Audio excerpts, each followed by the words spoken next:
Hi, welcome to Coffee Pe chaHRcha. It's always a delight to host these sessions where we meet some amazing folks who have done some incredible work in their areas. Over the last 9 episodes, we have learned so much from them about business, technology, people, and environment. And this 10th episode is no different because I have a very special guest, Sameer Nigam, CEO of Stratbeans, one of the leading LMS product company with presence across multiple geographies.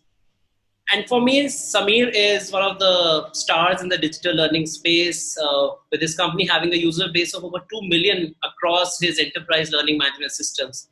And all of them are loaded with most cutting edge technology with respect to AI. We speak about ML, multimedia, multilingual, and all the other features that you can possibly dream of LMS should have. And if that's not enough, while tech is great, but I think for me personally, what is more impressive about Sameer is the way he has built this company in a more of a bootstrapped mode, in a more of an industrious manner, the old-fashioned manner, brick by brick, making sure he has defined milestones as he takes his company to greater heights. So, Sameer, big thank you for accepting my invite and giving us some time. You're welcome. Thank you very much for inviting me over the coffee, of course. So thanks for that too. It's right that we show both our coffee mugs since it's Coffee Pe chaHRcha.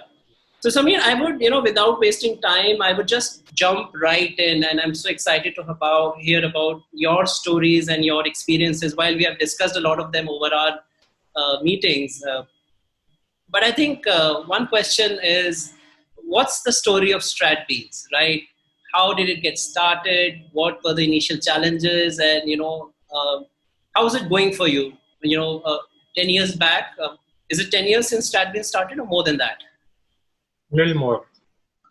When you started and when you look at it right now, which is just over 10 years, I mean, are you happy with where you are or you hadn't thought so much far in the future? So over to you.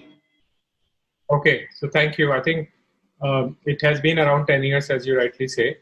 We started in 2008, Nisheeth, and it is, you would remember 2008 very interestingly. Those were the times when, if you remember what was happening, so excessive risk taking by banks and then busting of US housing bubble, and then which caused securities to fall down in real estate deep south.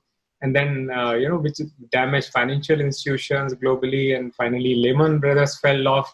And that's when we got our biggest customer also. So that's the time, 2008, when we started and we sort of started establishing ourselves. Now, if you asked me that, okay, now, what were the initial challenges? If I handle that part of your question first, then I'll say that the first foremost challenge was figuring out how to sell. Not what to sell, but how to sell. So for that, I sort of tapped onto a couple of friends. I sort of immediately on my first day of start, I made a phone call to a very dear friend who was heading sales for an organization. So he said, okay, now come over. You probably know nothing about sales. Then he gave me a book and he sort of gave me a little bit of pep talk. So that is how we started. When I say we, actually, I was just me at that time. And then one thing led to the other. We could figure out what are we going to sell. But the challenge was still to find out a road to profitability. Road to profitability is very different from having a great product because, idea is to be sustainable, not burn cash as fast as you're sort of earning. So somehow make a sense out of it. Then I think, so that was 2008. If we go forward a little bit, maybe 2-3 years down the line, then the challenge became that figuring out a way to predictability. Now, predictability became my biggest thing at that time. So I sort of started talking about it with my team, which was a small team, about 10-20 people, around 2010-11. So we tried to be predictable in everything because we realized that the biggest source of worry for us at that stage was that will we survive? Now, how do we know we'll survive if we knew that how much revenue we are going to draw next quarter?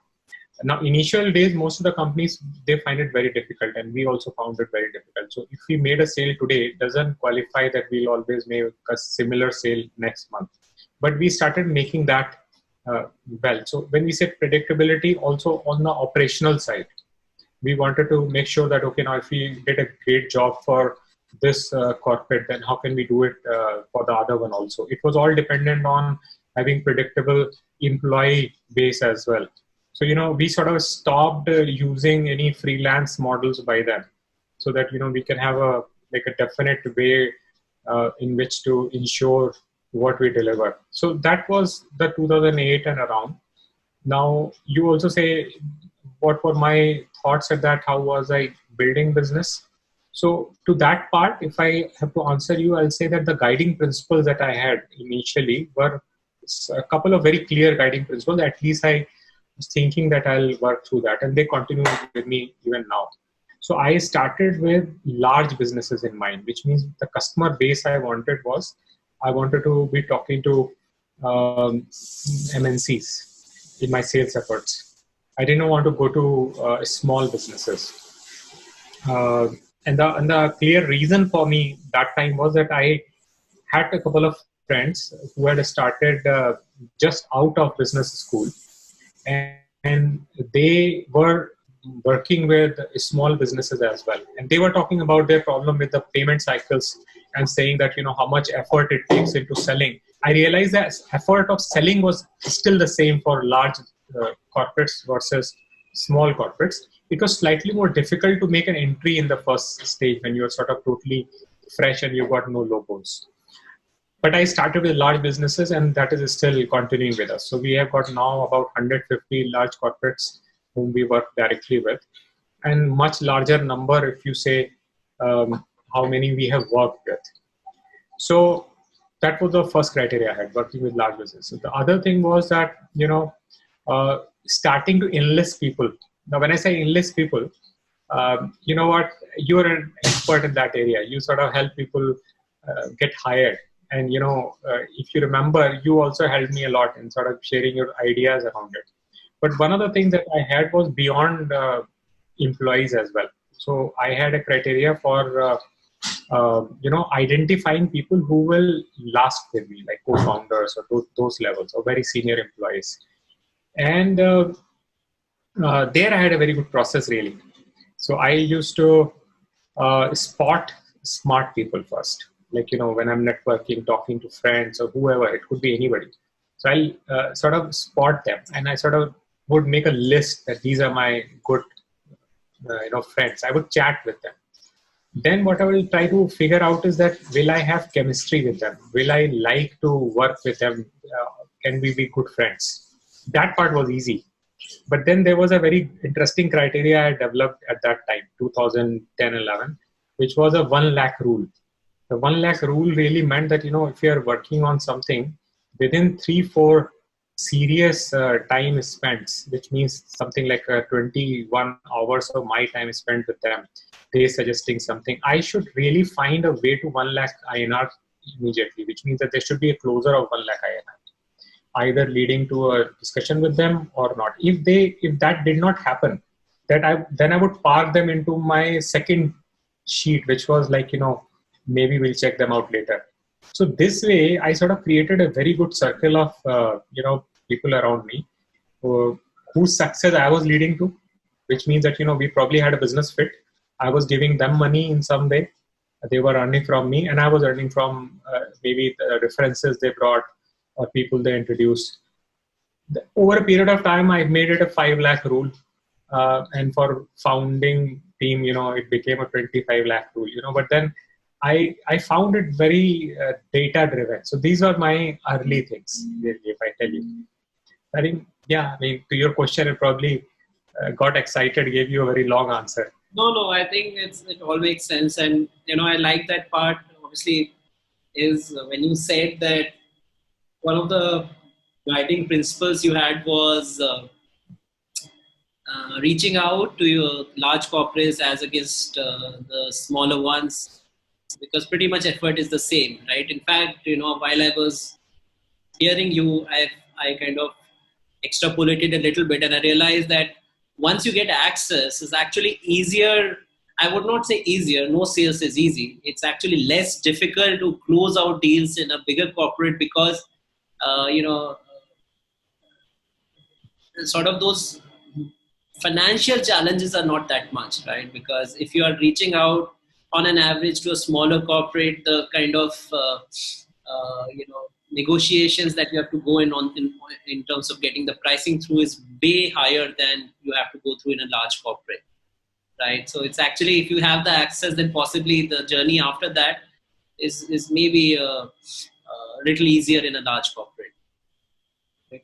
Sameer, I want to have your views, and that's something I definitely want to have a conversation on. Is see, this problem is known to all of us. Social media is buzzing with these things, with this whole sort of I would not call it a debate, but sort of two sides of the coin, being the bootstrapped side and the funded side, right? Now, a lot of the young entrepreneurs, younger than both of us, for a lot of them, right?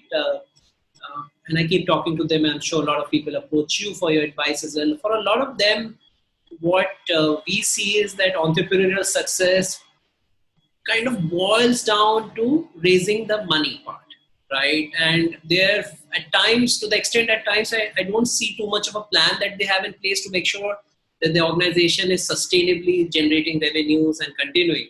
But they are in so much of a hurry of getting funded and being in the news headlines that they just lose the plot. And that's why we see a huge graveyard of decently well-funded companies not doing well and all that. What has been your experience as you took Stratbeans from start to this height? And what's your advice? What's the practical approach? Because see, at the end of it, funding is also needed, right? You need capital to grow. But then you have to be a little more rational and reasonable about it. So what's your approach, and what is it that you advise the young entrepreneurs with respect to this? Okay, so when you ask this question, looks like the way I can address would be that what are the merits in funded business and bootstraps? How do you see that? Or when you start a business, how do you plan your strategy, which way to go?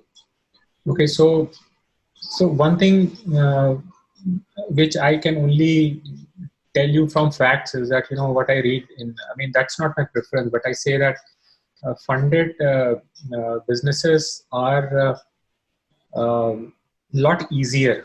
Let me say that with a qualified touch here, because for a lot of your time, imagine you start your business today. For next 6 months, if you're a funded business or you're trying to be a funded business, meaning that you're not really going to go after sales as much as you would go after investors. That's more of a creative effort. So many of us who are intellectuals, we find it very appealing. It's a lot of fun though. It is definitely interesting thing to do. And therefore, it's not only for serious businesses, but also for people who are experimenting. It's a lot easier to get involved with the idea of business that way.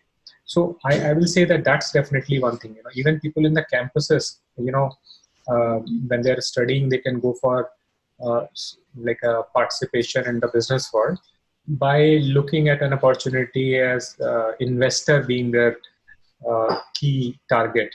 So that's one thing about it. It's easy to sort of start working on or experimenting on.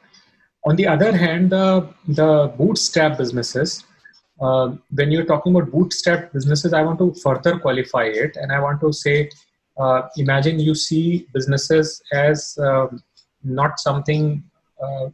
Let's say it's not necessarily about glory. It's about having a lifestyle where you see yourself working as a businessman. Then bootstrap businesses are pretty easy if your mindset is that. And if you're looking for glory, then you may be a little short on that when you're a bootstrap business, because you might find your name in the press a little less often. Yeah. You know what, if you speak in webinars like these, you will find less takers. So the reason is that in a funded business, because you are very creative, so you have got a great pitch to talk about. In a bootstrap business, it's just business as usual. Now, business as usual, let me sort of break it down further. That's, imagine you. So I have loved bootstrap business quite a lot because I've done that. In a bootstrap business, the offers are like this. You would go and say, here is a chocolate.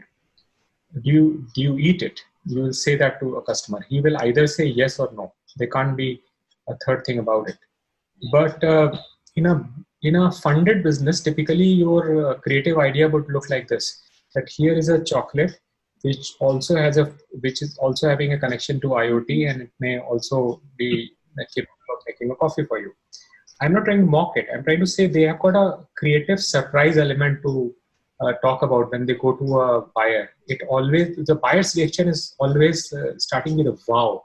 That's the first thing. Then he may say, I may participate, I may not. Okay. Now, many times you will actually pay the buyer to participate. So that funded business is a very different animal altogether. I have got a great liking for it. And then, if you allow me later, then I'll probably talk about my take on funded businesses because, when I'm talking this way, starting out, then I'm seeing funding just as a part in your financial books. So you can get a funding through loans also. But if you're talking about funded business, it is much beyond funding. It's also about all those characters that, you've got a very creative offer for a customer. So the bootstrap businesses, by the way, are therefore very easy to start also. And, because, when you're going with a chocolate, I think, that's a sales cycle of your thing. It is easy to sell. People will either say yes or no. So like, in my case, I go and say, okay, now here's an e-learning product, or here is why the videos are important for you as a large corporate, or how I can improve your training process by giving you smarter e-learnings. But, they know half of the conversation themselves. So that is one thing I'll say. The other thing is that, which is a flip side of a bootstrap business, is that the growth is slower. The growth is slower because, you are dependent on your cash flows. So if you're profitable, then only you survive. That's one thing. You can't survive beyond a year and a half, or the longest run I've seen is 2.5 years for people when they're bootstrap and not making money. But you definitely can be sure that you will have a business as a lifestyle, if you go for a bootstrap business, but you will not grow very fast. So for that part, I'll say you need at some point to bring in elements of, investability or, ability to attract, a variety of fund models. And at that stage, bootstrap businesses finally end up becoming much smarter. They need to become much smarter if they have to become, growth oriented, by learning the financial part better in their later life, really. So that's what we are doing right now. I think, we also understand that to really make it much bigger business, we'll have to look at the financial side, financial books more carefully. We'll have to stop selling a lot. We'll have to depend a lot on marketing now. So those kind of things are there. So I hope I've given some answer to your question. No, definitely. I think those are very important points you made. And, what I gather is, it's possibly, you don't have to go aggressive on funded side. You don't have to go aggressive on bootstrap. I think it's what the business demands, because every business is different, right? I mean, not every business can just start off as bootstrap, and not every business needs funding at that point in time. And I think what is more important here is to identify what is that money you need. Don't go overboard with the amount of money you need. And also, even if you get the money, it's about showing the financial prudence to really make sure that the money is used in a very, in a sort of a bootstrap manner, right? As if that's the money coming out of your bank account instead of a VC's bank account, right? So I think that's where the real catch is. So interesting point. One of the other things that, I always like discussing with you, and I think for the benefit of some of the people who will be watching this video is, I've received a lot of gyan from you on this, is that what are the qualities you typically feel? While, this is a very generic question and it depends on a lot of things like the business, the nature of business, but at a broad level, what are the qualities that you feel, founders should have or be ready to develop? I mean, some of those base hygiene qualities that people should have if they are aspiring to be an entrepreneur, if they're aspiring to start their own business, because it's a lot about, personality fitment into entrepreneurship as well, right? Not everyone fits into that. Any views on that, Sameer? Actually, this question can really get me started. How is it? I have a lot of views here because in last 12 years, I have seen a lot of colleagues who have done well, and I've seen a lot of friends who started businesses and done well. So I've got some sense of what qualities are needed. So one quality that I realize is definitely needed is that you must be a people person beyond whatever else you are. When I say people person, you will have to be that person who enjoys talking to people. You would be welcoming, a discussion with anyone. You would probably be likable in your conversation. That's a very important quality for the person who is starting business. The reason is that finally, unless you're opening just a grocery store and where you are sort of all by yourself, you will need a lot of selling that you will do to the customer, and not only to the customer, but also to your employees at times. Because imagine in the early days, you're not giving, the best kind of salaries, the obvious perks, and lava lamps in your offices.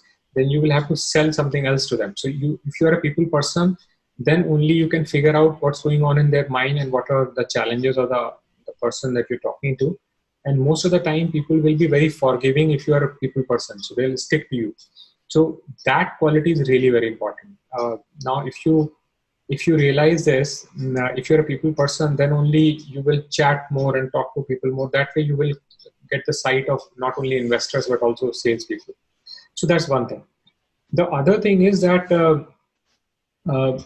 now it's always a yin-yang situation. So I've seen some of the guys who failed in the initial part was this sort of had a good run for 1 year. They were more of idea generators, and they were very sharp people with creative thoughts, but they were not implementers because implementation is pretty boring. Now, implementation is a real thing in business. So, so I would say if you are out and out implementer, you will need some idea person with you. So, if you are a people person, you will probably have that person as a co-founder, or you will have a person you talk to a lot. Or if you started and you find yourself not being an implementer, but more of a creative genius, then still you will need to be a people person to spot that sales guy in your team who is more interested in going out and talking to people. So I have most of the time seen, now this is another thing, it's not a one-person thing. It's a two-person thing at least. So for the businesses that I'm tracking for last 10, 12 years, all of my friends that way have actually one person as the face of the organization and always one or two people slightly behind that, but definitely very tightly in the management, let's say the management business of the business in itself. So for example, I have got two very capable people who are very complementary, so I've got Prasoon, who is a very good idea creator. Like, he's probably the most intelligent person among us, the three of us. And then Pradeip is the best people person you could ever find. So he can talk to different nationalities. He has created a lot of revenue outside India and partnership out of India. So he can talk to an American, he can talk to a Russian person, he can talk to a Spanish person, make very good friends, and not only talk, but actually lead to some results. Like, after 2 days of our trip in Spain, he would have spotted a partner with whom we'll start selling in India. So he's out and out people person, but he hasn't got too much of a patience for sitting on any idea or cooking it into an Excel sheet. That's Prasoon, And what do? I'll not claim that I'm any good like these guys, but I'm probably the most people person. I don't know much, but they'll probably call me in all those conversations, the creative conversation as well as the sales person. So Prasoon takes care of technology and Pradeip takes care of the sales. So this is how most of the organizations are. Now, if I tell you about the organization which I really, really love and which I sort of started looking up to when I was starting my company. So that would be a company, my sense is you will spot it if I tell you just a few clues here. where the main guy whom we know as the face of the organization was never to be called a salesperson, and we wouldn't think that he's a salesperson the way he talks. He's a very gentle, nice person, but he created a team of 9 other people who were equally capable, and they could have started a 200 million operation or branched off when the company became $200 million worth, but they went together up to 1 billion altogether. Which company am I talking about? I'm Mr. Narayan Murthy. So one of the things he did, he was probably the best at keeping people together. Yeah. If you see any big guy in his team, all of them were capable of us branching out, but he was sort of gluing them together. So I think the biggest quality is you being people person, and then the second essential quality you have, that you are implementing something bad even, I mean, you're not sort of always making the perfect plans. So these 2 qualities are essential. Then there are 15 other qualities which are needed depending on what do you really are up against, and that is very case to case depending on the business to business. But one thing is clear: if you are looking at the person who wants to be the face of the organization, you will probably do the most tough tasks that are needed in the businesses today. In the times of the Vikings, or the old ages, or the historical times that we talk about, the great businesses, or as I would say, the great people at that time were raiders, or they were group of raiders. So the person holding them together was at least a very good swordsman. So you should be able to sell good enough. I cannot sell as well as Pradeip, but I sell good enough. So I think that gives you a right to stay on the table, that table where you're sort of holding the whole company together. So I think that is still needed. So whatever you are, even if you're a creative person today, you may have to develop those qualities, which are essential, those 2, 3. So you will have to become a people person if you are not, and that you can do. And you will have to become enough creative so that you can talk to a person and interested in talking to you. And you should be talking enough of sales to Pradeep. So that is what I'll say. Finally, you will have to develop those skills. You may start with one skill. So it's a fun thing. You will discover, when I say that, I have enjoyed discovering myself. It's a personal journey, of course. And that's why it is fun. You develop new qualities and you say, wow, 10 years back, and that's a true thing. If I look back, what kind of mails I've written to people trying to see this in my LinkedIn or wherever, then I look at it and say, wow, man, this is what I was talking about. I mean, I would hate someone who writes an email like this to me. So you develop definitely. You see that, this is how childish I was then. And now, because of the business that I've been pursuing, I've become slightly more mature. And my sense is probably in next 5 years, I'll improve further. So yeah, so those are the qualities. It's a very relevant question you asked, Nisheeth. Yeah, so important it is to kind of get those things right, the initial team and the sort of people who are in the driving seat with you. It's so critical. And that in itself is an art, to have the right sort of people with you in the cockpit, because you may not be the smartest, but you are the person who will possibly take all these guys together and make sure you deliver some great results. Right. So I think that's a very important thing. What about the larger team?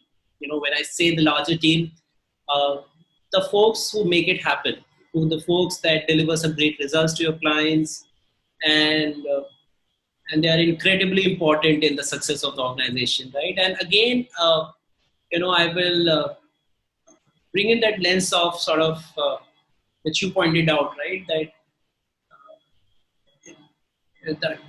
how do you really attract that talent when you are early enterprise and a bootstrapped one, and which you said, right, may not be as sexy as possibly a funded one? Then how do you really go about getting the best talent for the market, and not just getting the best talent? How do you really manage that talent as they work in your organization? Okay, so attracting good talent, is always a problem for all the organizations. So one part where funded companies have an advantage is that many times the obvious superficial sides are um, covered easily, like what kind of office you have, or what kind of seating you have, or what kind of PR you do in the press. those things they can cover easily. And the other thing is that because people read about them a lot, so there's a familiarity. Maybe many times they're very vocal organizations as well. So it all helps. The non-funded companies, what happens is that they do only those things which they know. There's a big difference between funded and non-funded in that sense. In the funded company, what happens is that they will probably start with a chalkboard and say, okay, now looks like in an organization there are these 15 departments. So they will, from the get-go, they will start those departments. So they will always have PR in the beginning, HR in the beginning, and all of those things. In the non-funded, you sort of end up realizing their importance later on. So where I stand today, I can talk about that. And I might have forgotten a lot of challenges which are not relevant to us now. So there was a time about maybe about 3 years back when we had our regular strategy meeting, and we used to pick up a fancy place for that. So we were sort of all sitting in Goa and discussing that, okay, now what the hell is wrong with us? So sitting in Goa for a strategy meeting. Yeah, I mean that's the only way. So I think interesting part was that there was a lot of in the same room we had three divergent points really, but mostly Prasoon and Pradeip were agreeing that we need to invest a lot of money on the thing that I used to call wasteful. So I was happy with my office. I was happy with the kind of departments we were having. So at that stage, we took a very big decision. We said, okay, now we'll upgrade everything. We'll actually start thinking what a regular employee, what is he looking for? So then we moved into a very fancy office. A lot of things we did. We also engaged a consultant who guided us through this process of brand building. And it was a very successful thing. At least I started enjoying sitting in office a lot more. At least, I became a better employee for sure. I like the coffee machine. I like the paintings. I like everything. So, even after doing all of those things, I realized that the hygiene things were in a place, but did not lead to the outcome which we were wanting. So definitely people were not dropping off quickly after coming to our website, but still closing on the people who will perform was still a difficult task. So what I realized, that task is difficult for even the funded companies. So I realized that, okay, so let's move beyond that, because we had enough funds to invest in any of those functions. So we had already a full-time person in the recruitment, whom we picked up from TCS. That was like 2 years back when we started talking to UniHyr also. And you guys were great help. You gave us a good engine to. If you remember, our challenge was that, even if we have a lot of shortlists and interviews, our managers wouldn't have time. Our senior guys won't have time. So there was a lot of inefficiency because of which we were not able to get the right talent on paper. So, funding looks like one of the obvious things, but it's not that. Yeah. Really. The ability to figure out what you want and making a very clear-cut investment of time from the top managers on the funding, on the hiring side, is what is needed really. And then you have to understand that this challenge is very sharp for service businesses, especially the people who are dependent on cutting edge technology, because it becomes a, what do you call it? I mean, the dominant piece here is the person who's picking up a job. He can interview 5 people and 5 organizations, get selected in 4 and join 3 and sort of stop talking to 2, who have hired them. So we always have to be little probabilistic there who will join. So we always have to overfill our pipeline. Now I think, it is still a challenge. We haven't figured it out. Though we have done very well, I think what we have done is we have poached from larger organizations. So we have poached senior people from sales roles or technology roles, and we have really fitted them. But to get the productivity out of them is not as easy. It is still requires going back to the drawing board and figuring out, okay, now what exactly are you trying to do? Maybe the reasons are not hiring. The reasons are your your organization design itself. Maybe you're just coding and you're not doing enough of quality checks. So it finally becomes quite a tough problem which only a specialist can solve. So that's why you have a role for these specialists who come in as full-time hiring experts with maybe 10 years of expertise in doing that.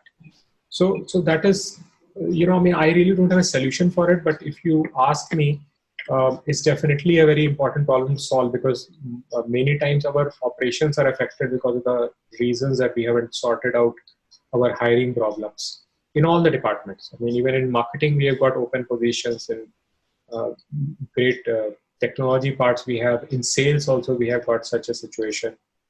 But on the other hand, to cheer you up, I'll say if you are having those troubles, it's probably a good sign. It's not a bad thing. Yeah, it looks like. And of course, more than me, I would like to hear from you. What do you think about this hiring problem, really? I mean, is it? No, so absolutely right. It's a very, very difficult problem to solve, and we are trying our best. In some cases, we succeed, and I'll be very honest with you. In some cases, it does become a big challenge because of various parameters. And hiring is almost as difficult as actually finding a match for marrying, right? Because there's so many things that have to fit in, in the profile of the employer as well as the candidate, that at times it becomes mind-boggling to really get a match. An interesting point which I was, thinking when you were speaking was this fact there, where you said that, at times it becomes really difficult to actually sort of execute the hiring process with the bandwidth of the senior management being a little restricted.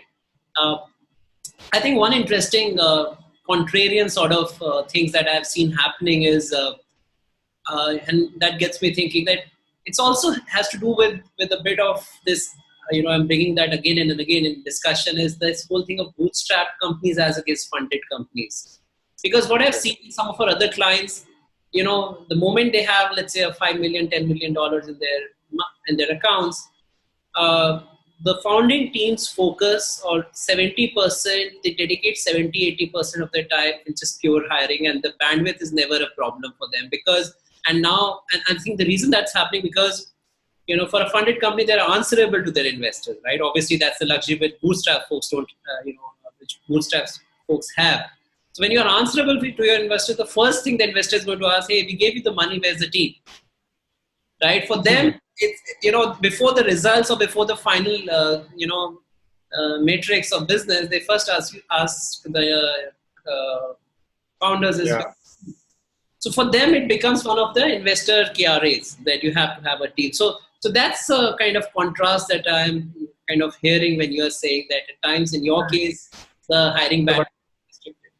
It's a wonderful point, and that reminds me of my very good friend Javed, who was consulting us before he moved to Australia.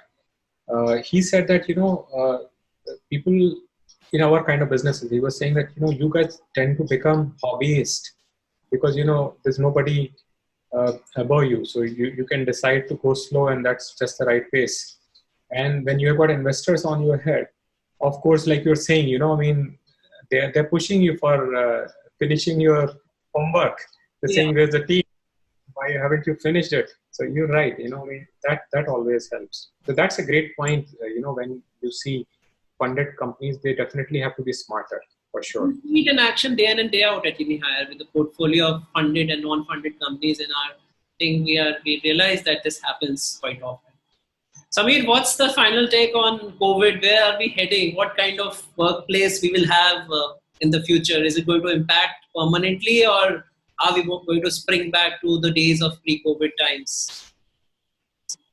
So you see, anything which keeps you tied down for more than 3 months, you sort of will find, you will sort of get rooted to the new behavior a lot, especially when it is giving you enough advantages anyway. So I'm definitely seeing advantages. That. Bottom line advantages. Bottom line advantages. If you're getting that, or if you're getting more efficiency, then you will definitely. So one of the biggest challenges that we have in, let's say, if I tell you, Nisheeth, that fencing is a great sport and you should do it, you'll probably say yes, but you'll not end up doing it. Imagine you keep you're forced to do it for 3 months. Then you will realize that, okay, now looks like it's fun as well, and I want to continue after 3 months. Your question is like that. So what has happened during last several months is that people have been forced to try some things, like staying at home and still working it out.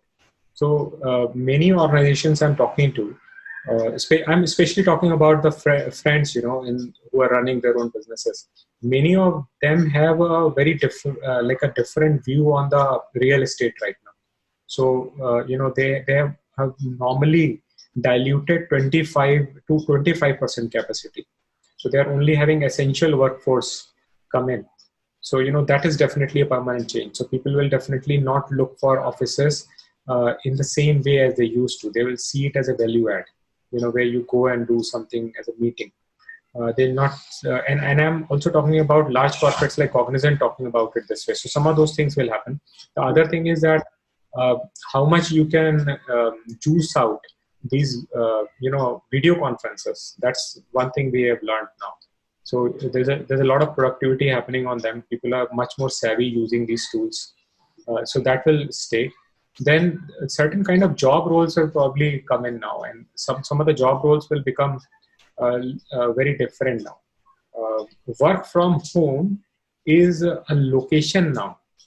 Sometimes when you are advertising that, where is the location of your work, there were certain kind of threats that you were having when you were having on-ground workforce. I'll not go in that detail. It will make it very big discussion. But, some of those threats have gone away, for businesses. Some of the challenges have also come in. That now those challenges will probably bounce back, so people will go back to working the old way if they're finding it difficult to work this way. Like there are certain job roles which are better done if you sort of meet. And now we are also questioning a lot of travel that we used to do. Just the example I gave you, why do we need to do a strategy meet off-site when we have been able to do that very well on Zoom? So I think, it's great for organizations if they can not totally go back old ways and look at, we are definitely going to stay this way for at least 30% of the things that we were doing different. Sorry, go on. No, that is it. So interesting that you said that work from home is a location, because coincidentally on our platform, which is a hiring platform, we are adding it in one of the location drop downs. Is apart from Delhi, Bangalore, Chennai, Hyderabad, remote working is now becoming a location, and we are actually doing it, right? Because that's something, especially in the tech roles where there are project management tools, there's a way to quantifiably and very definitively measure the output of the employee sitting remotely. Those are definitely not going to go back to office anytime soon. So I think that's one shift we are definitely looking at. Okay. That's a curious. You have to look at your platform closely again, it seems. Yeah, so you should have a look at it. We have revamped it quite a lot.